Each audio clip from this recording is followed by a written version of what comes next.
Hello, welcome to Breakaway with Dawn and Friends. Today, I'm going to introduce my guest, Maddie. She is an executive coach for women.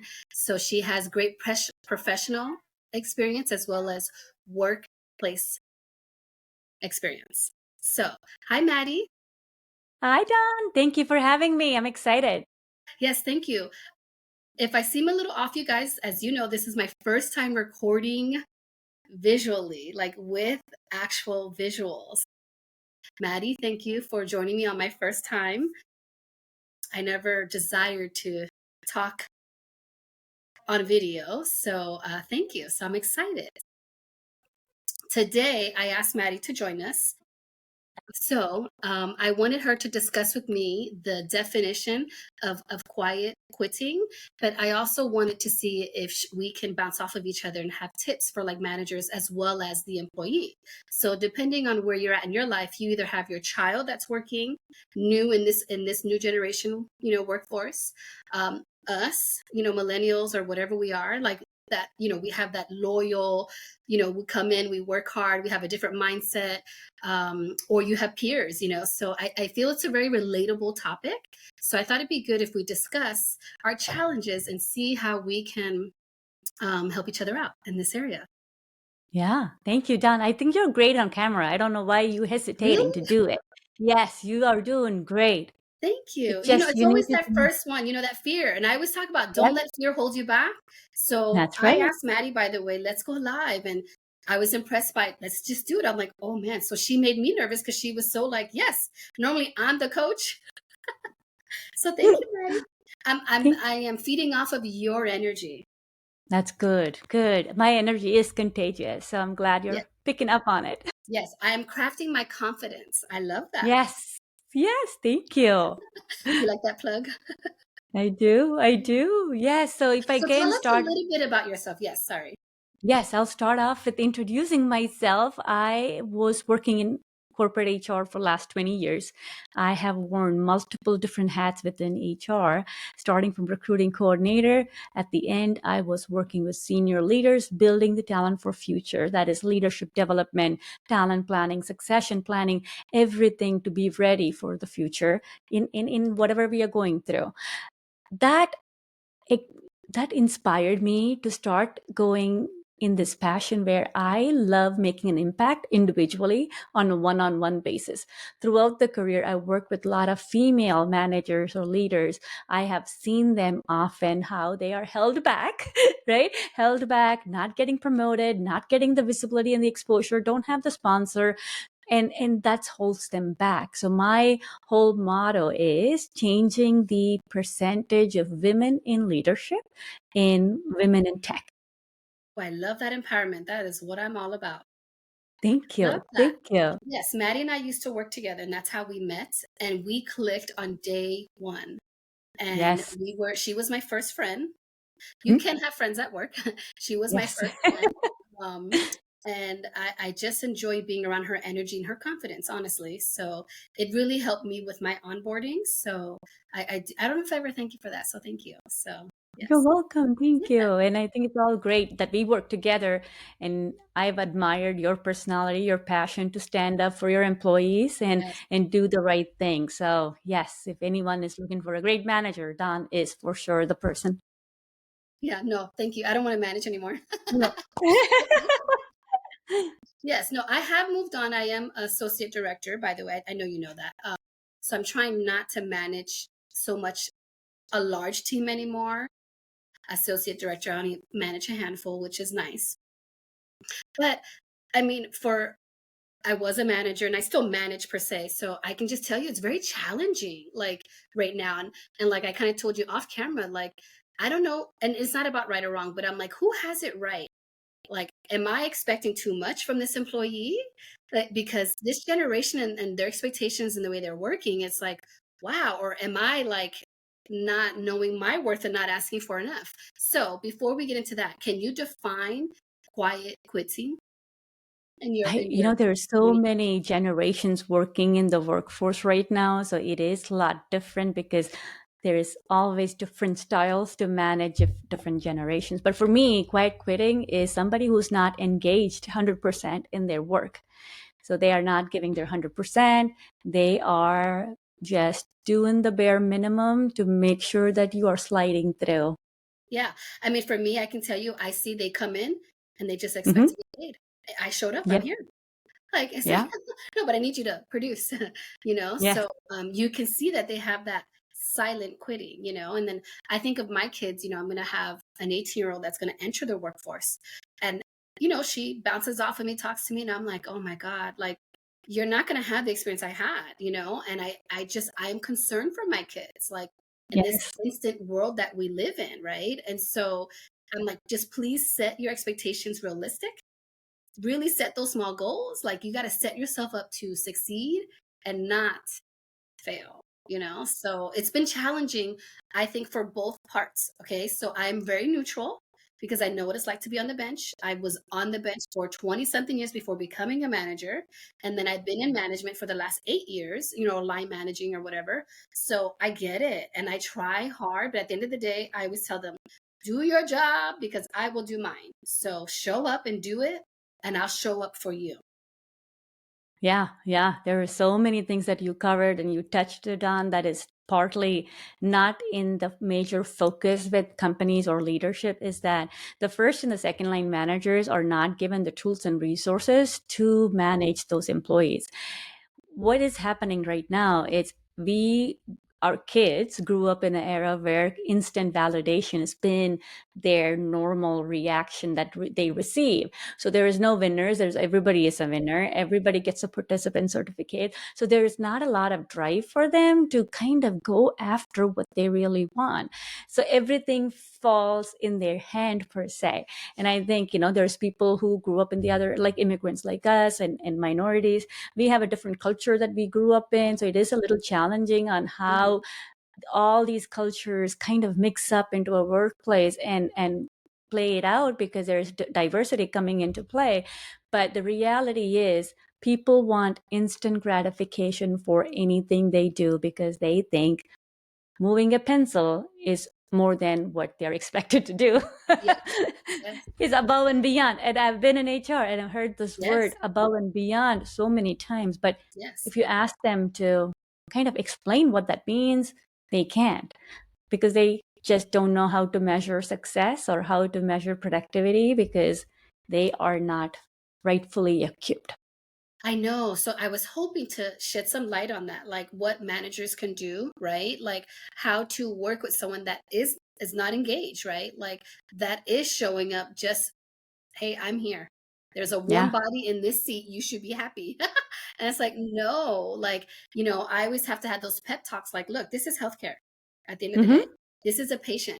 I need you to think of this as this is your mother, your sister, whoever, whatever you love, your dog, whatever it is. Like, you have to treat this as if how you would want your loved one to be treated. Like, otherwise, you're Yes, in the wrong place. Like, that you is need to figure correct. that out. Why do you show up here? Like, Yeah. I understand it's a paycheck. It's a paycheck for all of us. But, how do you show up? And that's like the life coach in me. It's like, I try to explain to them, Maddie, that, okay, this may not be your stopping point, right? Mm-hmm. You may want more for yourself, but I'm a firm believer what you put out is what you get. So why not show up here and let me pour into you? Let me show you, let me help you grow for your next chapter. But they don't see it that way. It's hard No, to it motivate these is. people. I think the first thing you touched on a little bit, Don, is that leading by example. The first thing they are seeing is always bleeds. Like if you are a VP, I work with VPs who don't do their performance reviews for their direct reports, but they want to hold entire team accountable for it. So if they lose respect, like if you are asking them to do something that you are not personally doing, and they see that you're not doing it, it is so challenging for you to hold them accountable for it. So one is leading by example. Do what you want your managers to do. That's one part of it. The second part is making sure that you're defining what success means to each and every one of you. Yes, because success has a different meaning and it should for Mm-hmm. everyone. Yes. Everyone. Yeah. Yes. So what does success mean? So that is very important in the first 90 days of an employee's, when you are setting some expectations on this is what I am looking for in an analyst, in this person, you want to be able to clearly identify and tell them what differentiates the level, the skills that are being used to do it. So certain things is the problem solving. So most of the jobs require problem solving, and the rating how you solve problems is the skills that you need to excel. So we don't focus on what we need, we only think like getting it done. Then it all loses, the whole purpose is gone. Like people don't know what they're doing and why they're doing it. It just keeps like everything just kinds of disappears in the layers. So the best part is to make sure that we are giving the tools, making sure that we have everything done for them and defining what success is, and having those meaningful discussions in one-on-ones. If you're having one-on-ones, I know it's all task related for the first 20 minutes, but 10 minutes, leave it for personal touch. Like understand what are you doing personally? Like that is where we build relationship. And that's what true leaders or employees want to see, is a leader who they know are invested in their growth. So any way you can showcase that, that is going to be able to help you manage different generation, is understanding what success means to each and every Yes. one of them. Yeah, so I would like to tell you, and I'm not just saying this, I do believe I do that, and I try to pour that into the managers under me, right? But let's say we are doing that. What we're finding is that it works for most, but not all. But that bad apple really impacts the ones that are showing up. And so it's so hard because then that person is, well, if they can show up and do nothing all day, why do I have Right. to I work don't have this to way? do it. Yeah. Yeah. So like So the I think, quiet quitting, sorry, yeah, the no, second no, part of the honest, quiet yes. quitting Right. you So saying is, yeah. so but for the employee, like how can we help them? I feel that we talked a lot about the managers and what we're going through, but like for the employee, like I don't know, like I try to help them have a different mindset and shift that thought process, and Mm-hmm. try to tell them, look, if you sit around negative people, if you let that negativity in, that impacts you. So be Yes. careful with who you surround yourself with, what you let in, and what how that, like, pay attention and reflect on how that affects you. Yes, yes. And I do talk about 5 levers, the primary reasons for being successful in organizations, which is one, being strategically visible to the people, having executive positioning where you need to be, and making sure that you are in the right room with the right people and saying the right things so that you are able to get up there. So yes, I have been guilty of that, falling into office politics, trying to get pulled into the weeds, and everything gets muddy, and the goal, the purpose of my own growth, my thing was not the primary focus. It became a lot different things. So we lose focus, we lose what we want to do, and it ends up every day is miserable because you're not excited to wake up and go Right. into work. Yeah. You want to be excited. Yes. So yes, that is very critical, and helping people understand the skills, right? Like I think that is, for as an employee, you asked me what should they be doing. The first thing they want to be doing is understanding their skills, what they're good at. Some people want to identify the root cause of the problem. Some people just need the surface. Okay, here's the problem. How are we going to fix it? Like very solution driven. They're very goal oriented. They take actions. They are not in like the paralysis or analysis all that time. So depending on what kind of style you are, you need to choose the job that's right for you. Like me, I can talk to people all day, so people facing role would be great for me. Some people wouldn't want that. So identifying that right place where you would be happy every day to be, that is definitely the first step for a successful, happy career. 100%. And I try to say it without saying it. Like when they're talking to me, and I remind them, look, whatever I can do, I will do. But Mm-hmm. ultimately, it's you that has to figure that out. And you have to determine, is this the place for you right now? Like Yes. you really got to figure that out, like, so I always try, and I always tell them, life, this is the life coach coming at you right now. Like, so I do try to like engage them that way, pour into them, but it's been hard. It is. it's And I been know people wanting to succeed so fast now. They want to get to that title when they're before this age. So what happens after 2030? You got the title, you have done it all. Then you don't know what to do next. There is no fulfillment. Then you're trying to search for something that is not even, maybe it's not the fish that you want to fish, right? So it is definitely a lot of different things that we have to play it by ear to figure out to move yeah. forward. Yeah, and for like managers or line management, it's hard because corporate, I don't think, will conform Mhm. anytime soon, right? So it's hard for us line managers to balance out the corporate need and wants versus the employee needs and wants. It's challenging. Yes, I think that's where the employees want to know that the manager is invested, right? So some of the ways that we can show them is that not only in your own department, like maybe the next level, but also the like expanding their expertise into different areas within the organization, right? You have been in labs, you know, there's micro, AP, molecular. So there's people can always go into different areas to learn different skills. That's not, people don't think about it anymore like that. They only want to see, I want to go level 1 and 2 and 3, and I want to be a manager and supervisor. But that's not the whole. Like, to be successful, you need to have a well-rounded experience across Yes, operations. yes, So doing these rotation programs that I've been in part of, like understanding different departments and how they interact with each other, gives you a very competitive edge for a lot of senior roles that never gets posted, because as more higher you go, people get handpicked for the yes, roles that is yes, being open. Even if you see a role, they already have identified somebody, it is yes, just posted, right? yes, So yes. you know, the more higher we go, we are going to have to be handpicked. That means the way you think, say, act, react, all has to be in line with your values. Yes. And this is where I try to tell them, like, let me help you get there. Like, Hmm. this may not be your passion, like you working at in my entry level position, but it's like you got to learn it from here though. This is where you're starting. You're building those stones, like those steps up.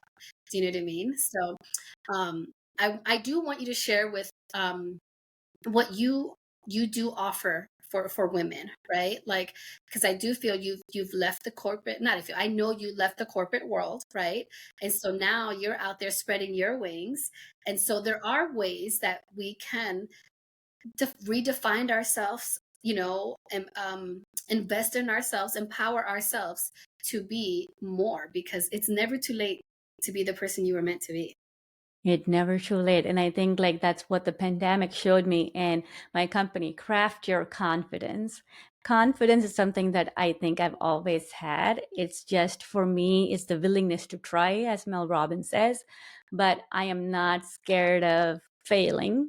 And I'm Yes, not ashamed of failing in front of yes. people. So Mm. I think that has been always my forte. So that was the confidence, the charisma that comes along with it. But it's also about, when the pandemic happened, when nothing else we could do, I was able to figure out I had a skill to craft crafts, like a personal craft. I made wreaths at home, and I was able to, like, that gives me the attention to detail, the focus, right? In 2 years I was able to, even though it wasn't used in the corporate environment, I was able to do the attention to detail, focus on the path through the crafting. That all helps me to become this person. So I came from humble beginning, right? So from Bollywood to Hollywood, today I am a successful entrepreneur, and that is all because of the willingness to try and making sure that you are being in the right place, positioning in the right, talking to the right people, and saying the right things. Yes, I love that you threw that in there. I love that. Yeah. Sorry, my charger is dying. So I do want people to know, I need your help, Evan. This is a very raw, Mm-hmm. but safe environment for everyone. So this podcast is, unpolished, okay? Life still goes on and continues around me while That's I'm right. learning. So thank you. Sorry. But you said something I wanted to say, but I appreciate what you said. And what I would like to do, like I said, like for instance, Mm-hmm. I just happened to call my niece today. She texted me something to share with me. And so she just graduated last year. Uh-huh. She's working. Yeah, she's 18. She's working. So I said, so what are you doing? And she's like, just working. Okay, what do you do when you're not working? Sleep. And I'm like, okay, but you work 8 hours a day. There's still a whole 16 more hours in a day. Like Right. you're young, you have your whole life ahead of you. Please tell me you're doing more than sleeping. No. And I was like, what's your plan? And so anyways, we had this conversation. And so she doesn't, college is not for her. So I said, okay, it's not for everybody. I get it. I said, but what do you want to do? What makes you happy? She's like, I like baking. It's okay. So when do you bake? Oh, once a week. And, what do you do? And so I broke down the conversation and we talked about it, and I made her set 2 goals. Mm-hmm. I told her, I want these 2 goals. I gave Okay. her what they are, when I want my update, and what she should be doing. And then I told her, text it back to me because you need to write this down. Mm-hmm. Power in writing things down. So Yes. I told her, write it down, because then that means you're committing to me these 2 goals. And I said, Mm-hmm. my dear, you can't just float. You got to have a plan, because she says she wants to travel, by the way. Okay. So I told her, I love you, my dear, but minimum wage is, you're not going to be able to travel on minimum wage. So yes, you're at your mom and dad's house now, but it's not going to stay that way. Like, so I'm sharing this, and it's ironic that I had this conversation today, but this is our generation right now. Like, these are our kids. Like, this is what, like, she doesn't have a plan. She knows what she wants to do, but she's doing nothing about it. And I was like, oh, no, no, not on my watch, not my niece. So I was like, okay, come on, girl, let's have a plan. So that's me. Like, that's how I operate and like to, shed my light and share my passion. But Mm-hmm. what would you like suggest to, my 18-year-old that won't listen to me because I'm her mom? You know what I mean? So what would you do? Or what would you suggest to an 18-year-old right now that like knows what they want to do, but they're just quite not Sure. there Yeah. yet? Yeah. Yeah. I see that I have 3 boys. I think like I'm not 18 yet, but I see the same pattern repeat with all 3 kids, right? The biggest problem I see is that I really wanted something. I knew I had to work for it, and then I'll get it. My boys just has to think about what they want, and they get it. Right? I am blessed. So like there is blessings. So Yes. these are all the problems of being privileged, right? Yes. Like I think that because they don't know what it feels like you wanting something really bad to go work on it. All they think about is the games right now. So playing the games is what they think. So I think things have to radically shift, and I'm guilty of that too. Is how do we make them explore their Mm-hmm. creative side, right? Mm-hmm. I Yes. hardly, I hardly question if my kids even can think now because everything is based on the games and all that. So we need to increase the creativity. So giving them like time away, talking to them a lot, maybe helping them understand what it really means in an 8 hour day. Because the reality is, if we all work at the same company, the same place, we spend 40 years with our coworkers, then we do the family, right? So coworkers play a huge part in your life. So you need to be able to build that relationship, be that support, not only Yes. for yourself, be the ally for other people in your organization. How do we build like the community feeling? It's all, I think it's gone, right? The company, you don't feel like a community. The teams all spread, not in the same location. Yes, it gives the flexibility and all the other things, but I think as team, we are losing that team spark and the team um, strength that we had before. We used to do like events, right? We do team building activities. We go like get to know a person beyond what they are in the square in Zoom, right? So that is always been a big problem, is to just start being creative, explore all possibilities. Yes, you have time to think and finalize what you want, um, but you need to invest time to sit and just think, right? Not do anything else, just focus on, Yeah. what do I want to do the rest of my life? And that's what I've tried to tell them, is just have a direction. You don't have to Yeah, have it all written out. And I mean, some people do, and that's great. But yeah, I don't, we don't all need to have that, but just have a direction. So, right. craft your confidence is your business. So you do webinars, right, on LinkedIn? Mm-hmm. So my individual package is one-on-one coaching, but I am also trying to come up with group coaching program. So in the group coaching program, what I'm focusing on more is the webinar, a little sneak peek of what this whole coaching program is all about. What I am trying to do is using these 5 levers. So visibility, exposure, your assertive communication, your body presence, your whole executive presence, we call assertive communication, and then sponsors, real sponsors who can talk about you even in the rooms that you are not there. With all this, my whole package is how can I help you make more, move faster, lead boldly, and stay ahead in this market, to be handpicked for the senior level roles that's never get posted. I love that. Look at that. I love that. Wow. Thank Thank you, you. Maddie. We need more of that. We need to Yes. empower our women, and I love that. I love Yes.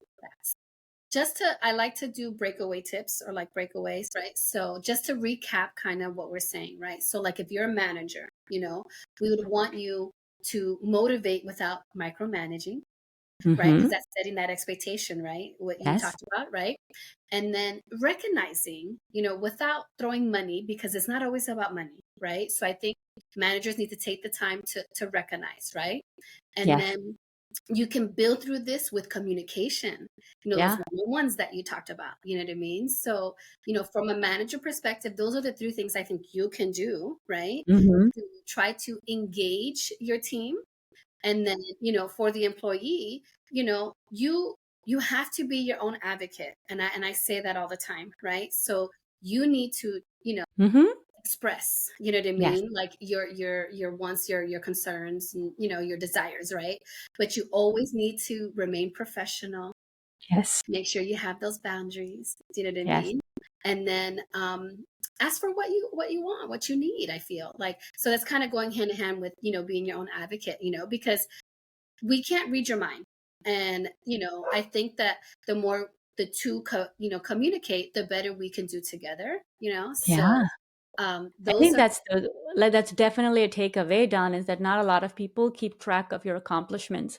Like, your managers will not remember everything you did in the beginning of the year, and it all keeps like it.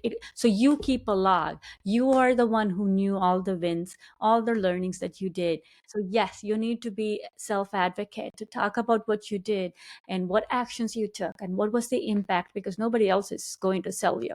You are the one who's going to sell yourself. And the key takeaway, I think, Don, I want to make sure people take from this is that the history teacher for my oldest in the class said, focus on learning, grades will follow.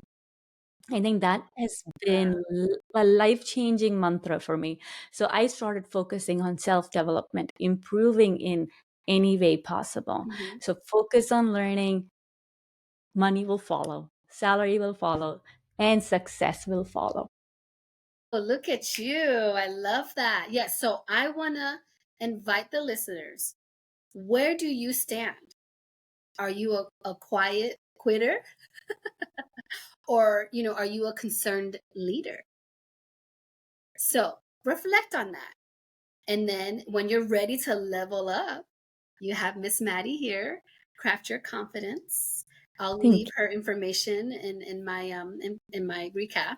And I want to encourage the listeners to share this episode with your peers, your coworkers, anyone that you feel that might need this, because we're always going to keep pushing, keep shining, keep thriving.